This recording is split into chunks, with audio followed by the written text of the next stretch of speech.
வீட்டில் கீதை என்னும் பாடம் கொடுத்தார். நாம் படிப்பதற்கு கீதை என்னும் பாடம் கொடுத்தார்.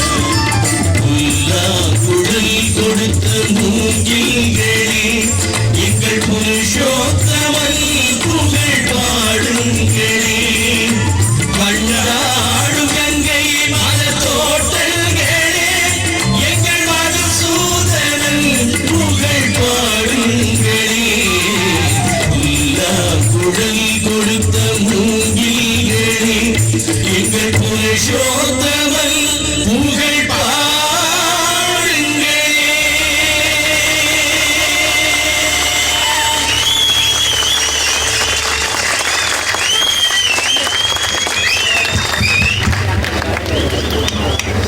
காண கிடைக்காத காட்சி, மறக்க முடியாத காலங்கள்.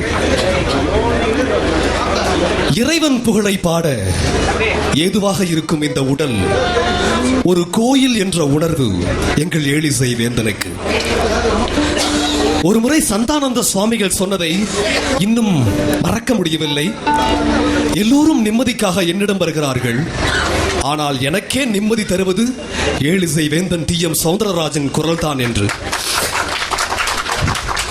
நிஜமாகவே காட்சியை காணும் போது கண்ணீர் வந்தது. சந்தோஷம் அதிகமானால் கண்ணில் ஆனந்த கண்ணீர் வருவது நிஜமல்லவா? இந்த கூட்டத்திலே பல ரசிக உள்ளங்கள் ஆனந்த கண்ணீர் வடித்திருப்பார்கள் என்பது நிஜம். இந்த இன்னிசை நிகழ்ச்சியிலே அடுத்து வெள்ளி விழா நாயகன் நடிகர் திரு ராஜீவ். இந்த விழாவின் கதாநாயகன் டி.எம். சௌந்தரராஜன் அவர்கள். அவரை பற்றி பேசணும்னா சொல்லிக்கிட்டே இருக்கலாம். நம்ம பிளட்லாம் இம்யூன் ஆன மாதிரி அவருடைய வாய்ஸ் எங்களுக்கெல்லாம் வரப்பிரசாதம்.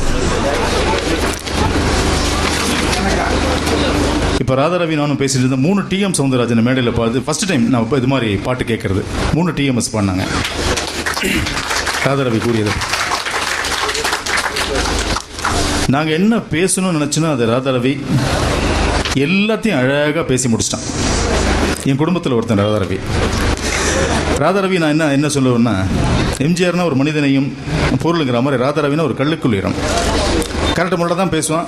பட் தங்கமானவன், அது எங்களுக்கு தான் தெரியும். ராதாரவி வந்ததுக்கும் நான் நன்றி சொல்லிக்கிறேன். அதே மாதிரி சாமிஜி வந்திருக்காங்க. எங்கே பார்த்தாலும் மழையாக இருந்தது, ஆனால் இப்போ மழை இல்லைங்கிறது சந்தோஷமாக இருக்குது.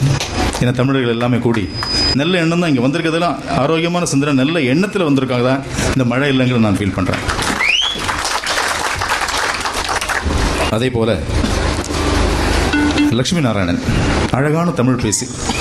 ஏன்னா இப்போ வந்திருக்கிற இந்த சீஃப் கெஸ்ட்டை நீங்கள் பார்த்தீங்கன்னா டி.எம். சௌந்தரராஜன் தமிழை நேசிக்கக்கூடியவர். அப்படிங்கிறதெல்லாம் தொகுப்பாளர் கூட பாருங்கள், தமிழ் உச்சரிப்பு, மாடுலேஷன், டிக்ஷன். அவங்க அப்பா அம்மா பேர் கூட நிறைய வாட்டி சொல்ல மாட்டார். எஃப்எம் ஆன் பண்ணிங்கன்னா டிஎம்எஸ் 100 தடவை சொல்லிட்டு இருப்பார், கோடி தடவை சொல்லிட்டு இருப்பார்.